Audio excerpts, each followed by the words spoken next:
Hello everyone, this is Gaurav and welcome to Omega Academy. बेटा आज हम शुरू कर रहे हैं chapter number 15, our environment. Everything that surrounds us is environment. It includes both living and non living component. हमारे चारों तरफ हम जो भी चीज़ देख पा रहे हैं वो सब क्या है बेटा, द पार्ट ऑफ इन्वायरमेंट। और इसमें जो इंक्लूड होगा वो क्या होगा बेटा, जितने भी लिविंग थिंग्स हैं या फिर जो नॉन लिविंग थिंग्स है वो सभी किसके अंदर इंक्लूड होती है, इन्वायरमेंट के अंदर इंक्लूड होती हैं। नेक्स्ट है बेटा, interaction between these biotic and abiotic component form an ecosystem. तो इकोसिस्टम क्या होगा बेटा कि ये जो लिविंग और नॉन लिविंग थिंग जो हैं वो आपस में किस तरीके से जो है इंटरेक्ट करती हैं, तो उसको हम क्या बोलते हैं बेटा, इकोसिस्टम बोलते हैं। In an ecosystem living component depend on each other, वो एक दूसरे के ऊपर डिपेंड करेंगे बेटा, for their food which give rise to food chain and food web in the nature. तो जो फूड वेब या फिर फूड चेन जो बनती है बेटा कि हम अपने फूड के लिए, अपने खाने के लिए एक दूसरे के ऊपर किस तरीके से जो है डिपेंड करते हैं, तो ये हमारा क्या बना लेता है, एक इकोसिस्टम बना लेता है, जिसमें एक ऑर्गेनिज्म या एक स्पीसीज या एक एनिमल दूसरे स्पीसीज के ऊपर क्या करेगा बेटा, वो डिपेंड करेगा। Human activities lead to environmental problem such as depletion of ozone layer and production of huge amount of garbage. इन सब के बारे में हम इस चैप्टर में अभी पढ़ने वाले हैं। तो सबसे पहले है बेटा ecosystem. All the interacting organism in an area together with the non living constituent of the environment form an ecosystem. जैसे हम बात करें बेटा फॉरेस्ट की या फिर पॉन्ड की। अब जो इकोसिस्टम होता है इसमें क्या होता है बेटा कि जितने भी ऑर्गेनिज्म हैं वो किस तरीके से जो है इंटरेक्ट करते हैं, और या फिर कह सकते हो कि वो किस तरीके से एक दूसरे के ऊपर डिपेंड करते हैं। तो जो इकोसिस्टम है वो हम पढ़ेंगे बेटा यहाँ पे 2 टाइप्स के। तो सबसे पहला है बेटा नेचुरल इकोसिस्टम और दूसरा है आर्टिफिशियल इकोसिस्टम। तो नेचुरल इकोसिस्टम क्या होगा बेटा, the ecosystem which exist in nature on its own. तो जो अपने आप से बनता है, जैसे फॉरेस्ट है जिसको किसी ने नहीं बनाया बेटा, जो अपने आप से बने हैं। लेक है जैसे वो अपने आप से बनी है। ओशन जो है वो अपने आप से बना है। ये सब क्या है बेटा, नेचुरल इकोसिस्टम है, जिसमें नेचुरली जो हैं चीज़ें जो हैं एक दूसरे के ऊपर क्या करती हैं बेटा, डिपेंड करती हैं। दूसरा है आर्टिफिशियल इकोसिस्टम। ये मैन मेड इकोसिस्टम इनको बोलते हैं बेटा। इसमें क्या होगा, जैसे हम बात करें जो है क्रॉपफील्ड, एक्वेरियम है ना, गार्डन, ये जो बनाए जाते हैं ये आर्टिफिशियली बनाए जाते हैं या फिर कह सकते हो मैन मेड जो है इकोसिस्टम होते हैं। नेक्स्ट है बेटा कंपोनेंट ऑफ एन इकोसिस्टम। तो 2 टाइप के जो कंपोनेंट हो सकते हैं बेटा, या तो एबायोटिक कंपोनेंट होंगे या फिर बायोटिक कंपोनेंट होंगे। बायोटिक में क्या आएंगे बेटा, जितने भी नॉन लिविंग थिंग्स हैं जैसे air, water, land, temperature, sunlight वगैरह। और बायोटिक में क्या आएंगे बेटा, जो आपके लिविंग ऑर्गेनिज्म है जैसे एनिमल या फिर प्लांट। अब यहाँ पर किस तरह के जो है न्यूट्रिशन ये लेते हैं, तो ये हमारे जो हैं एक तो होते हैं बेटा प्रोड्यूसर, जो अपना खाना खुद से प्रिपेयर करते हैं, जिसमें आप क्या आ जाएंगे प्लांट। दूसरे हैं बेटा कंज्यूमर। कंज्यूमर क्या करेंगे, अपने फूड के लिए किस पे डिपेंड करेंगे बेटा, प्रोड्यूसर के ऊपर। फिर आएंगे डिकम्पोजर, जो किसके ऊपर डिपेंड करेंगे बेटा, यहाँ पर कंज्यूमर के ऊपर। अब जो कंज्यूमर है वो आपके 4 टाइप्स के हो सकते हैं बेटा, हार्बीवर्स, कार्निवर्स, ओमनिवर्स या फिर पैरासाइट्स। तो इन सबको डिटेल में अभी पढ़ेंगे हम। तो सबसे पहले हम बात करते हैं बेटा एबायोटिक कंपोनेंट।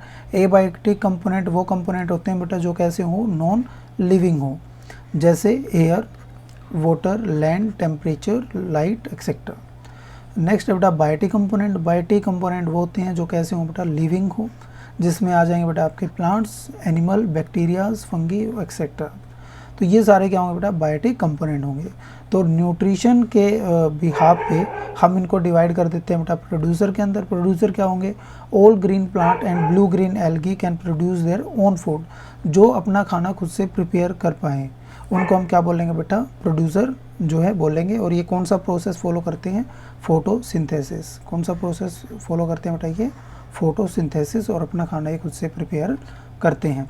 नेक्स्ट आते हैं बेटा कंज्यूमर। कंज्यूमर में क्या आएंगे बेटा, including all animals which depend on producer. जो किस पे डिपेंड करें बेटा, प्रोड्यूसर के ऊपर डिपेंड करें डायरेक्टली और इनडायरेक्टली फॉर देयर फूड, तो उनको हम क्या बोलेंगे बेटा, कंज्यूमर। कंज्यूमर में आएंगे बेटा सबसे पहले जो है हार्बीवर्स। हार्बीवर्स क्या हो गए, जो सिर्फ और सिर्फ प्लांट को जो है कंज्यूम करते हैं, जैसे गोट या फिर डियर। नेक्स्ट आएंगे बेटा कार्निवर्स। कार्निवर्स क्या होंगे, जो सिर्फ और सिर्फ जो है मीट पर डिपेंड करते हैं, जैसे टाइगर, क्रोकोडाइल, है ना।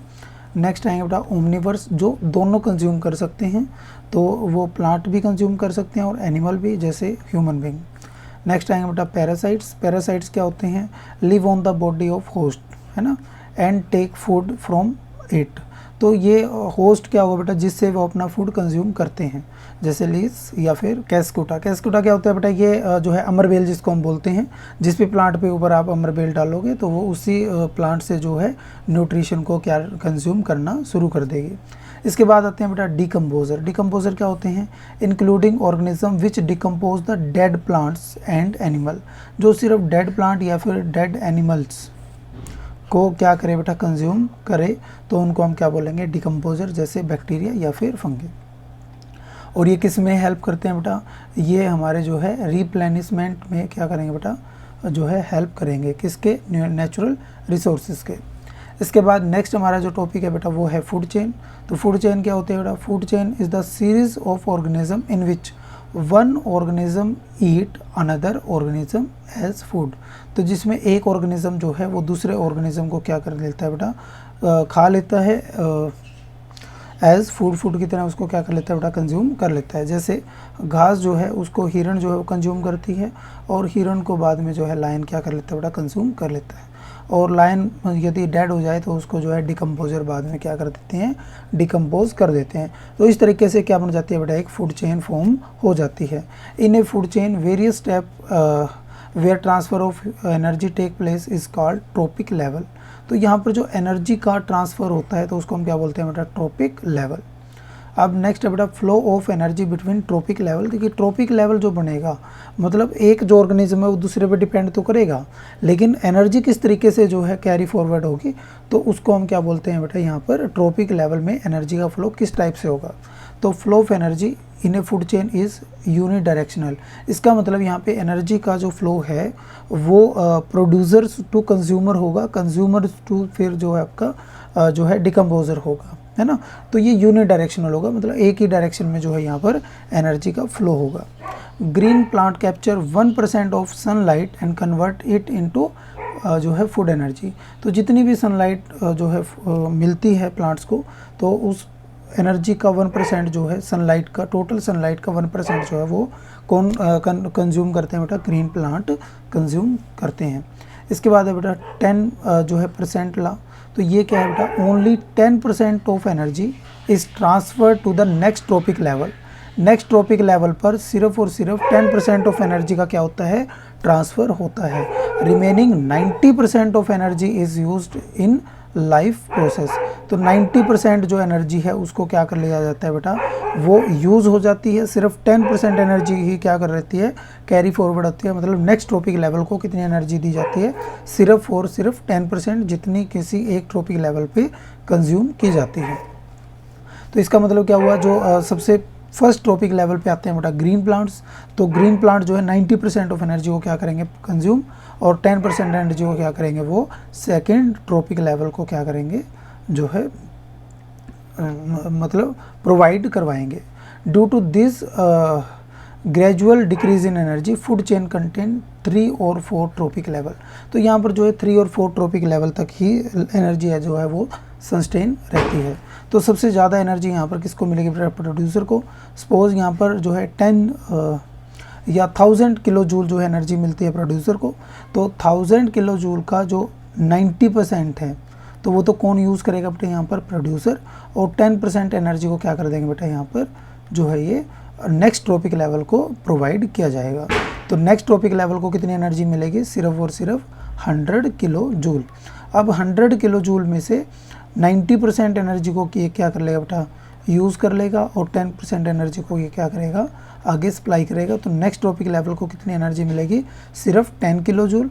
और 10 किलो जूल से ये 9 किलो जूल तो ये क्या कर लेगा बेटा, खुद कंज्यूम करेगा, और सिर्फ 1 joule energy, 1 kilo joule energy जो है वो किसको मिलेगी बेटा, यहाँ पर जो टर्सरी कंज्यूमर होगा, जो ट्रॉपिक लेवल के एंड में होगा, तो उसको कितनी एनर्जी मिलेगी, मतलब जितनी भी एनर्जी उससे पहले वाले को मिली है उससे 10% एनर्जी जो है उसके लिए प्रोवाइड रहेगी। नेक्स्ट है बेटा हमारा जो टॉपिक है वो है बायोलॉजिकल मैग्निफिकेशन। अब ये क्या होता है, the concentration of harmful chemical increase with every next trophic level in a food chain. अब फूड चेन में क्या होगा बेटा, यदि हम 90% एनर्जी को तो क्या कर रहे हैं, कंज्यूम कर रहे हैं, सिर्फ 10% एनर्जी को क्या कर रहे हैं, कैरी फॉरवर्ड कर रहे हैं। तो यहाँ पर जो एक टॉपिक लेवल पे है, क्या एनर्जी जो है, एनर्जी के साथ साथ यहाँ पर जो हार्मफुल केमिकल है वो भी एक टॉपिक लेवल पे क्या होते रहते हैं बेटा, यहाँ पर इकट्ठे होते रहते हैं, या फिर उनकी जो कंसंट्रेशन है वो इंक्रीज होती रहती है। तो इस प्रोसेस को हम क्या बोलते हैं बेटा, इस प्रोसेस को हम बोलेंगे बायोलॉजिकल मैग्निफिकेशन। तो maximum concentration of such chemicals get accumulated in human body as human occupy the top level in food chain। तो फूड चेन में सबसे ऊपर जो है कौन जो है होते हैं बेटा, जो है ह्यूमंस, क्योंकि ह्यूमन जो है वो प्लांट्स को भी कंज्यूम करते हैं बेटा, एनिमल्स को भी कंज्यूम करते हैं, है ना, ओमनिवर्स होते हैं ह्यूमंस। तो उनके अंदर जो है ये जो कंसंट्रेशन ऑफ जो है हार्मफुल केमिकल है वो क्या होती रहती है बेटा, उनकी कंसंट्रेशन ज़्यादा होती रहती है। तो ये जो प्रोसेस है, इस प्रोसेस को हम क्या बोलते हैं, बायोलॉजिकल मैग्निफिकेशन।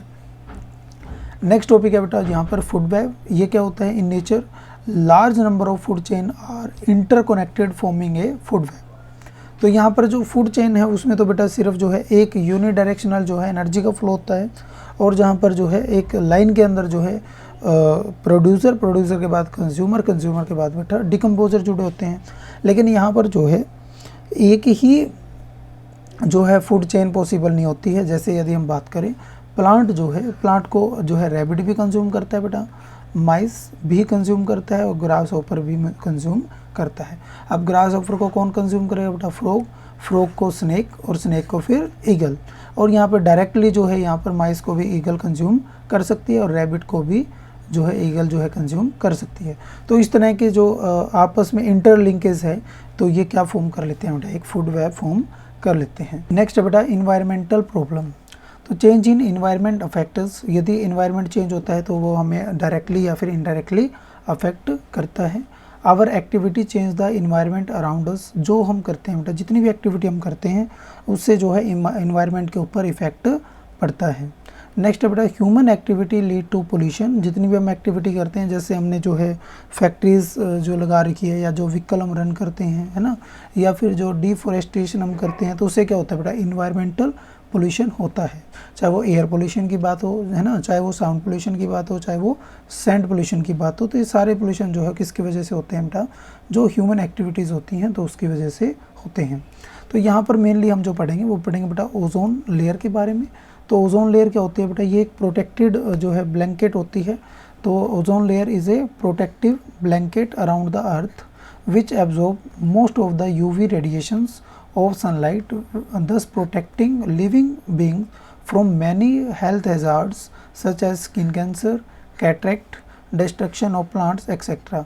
तो यूवी रेडिएशन जो होती है बेटा, अल्ट्रावायलेट रेडिएशन, तो ये ओजोन लेयर जो है हमें यूवी रेडिएशन से क्या करती है, प्रोटेक्ट करती है। क्योंकि इस यूवी रेडिएशन की वजह से क्या होता है बेटा, स्किन कैंसर हो सकता है ना, आंखें जो है हमारी आंखों के अंदर जो है मोतियाबिंद हो सकता है, जिसको हम कैटरेक्ट बोलते हैं। तो ozone layer is present at higher level of atmosphere.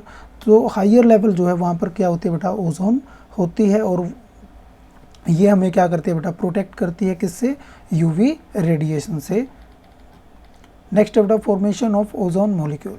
तो सबसे पहले हमें पता है बेटा ऑक्सीजन के मॉलिक्यूल के अंदर 2 एटम होते हैं बेटा ऑक्सीजन के। तो यूवी रेडिएशन जब इनके ऊपर पड़ती है तो ये किसके अंदर ब्रेक हो जाते हैं बेटा, 2 एटम्स के अंदर ब्रेक हो जाते हैं, और ये ऑक्सीजन के साथ मिलके क्या बना लेते हैं बेटा, O3 का जो मॉलिक्यूल बना लेते हैं। तो O3 क्या है, बेसिकली ओजोन जो है गैस है। नेक्स्ट है बेटा डिप्लीशन ऑफ ओजोन लेयर। तो decrease in thickness of ozone layer over Antarctica was first observe in 1985 and was termed as ozone hole.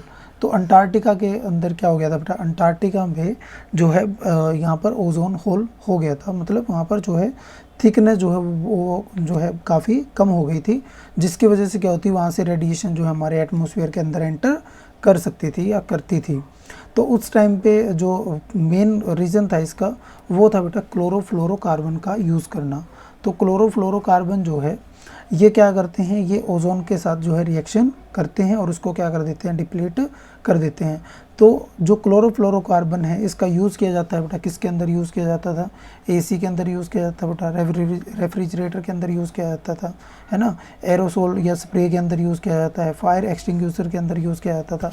तो उसके बाद क्या हुआ बेटा, जो नेशनल इन्वायरमेंटल प्रोग्राम है ना, यूनाइटेड नेशनल इन्वायरमेंट प्रोग्राम, तो उन्होंने क्या किया बेटा, उन्होंने एक जो है मीटिंग जो है बिठाई और मीटिंग के अंदर ये डिसीजन लिया कि हम आज के बाद जो है CFC का प्रोडक्शन क्या कर देंगे बेटा, बंद कर देंगे।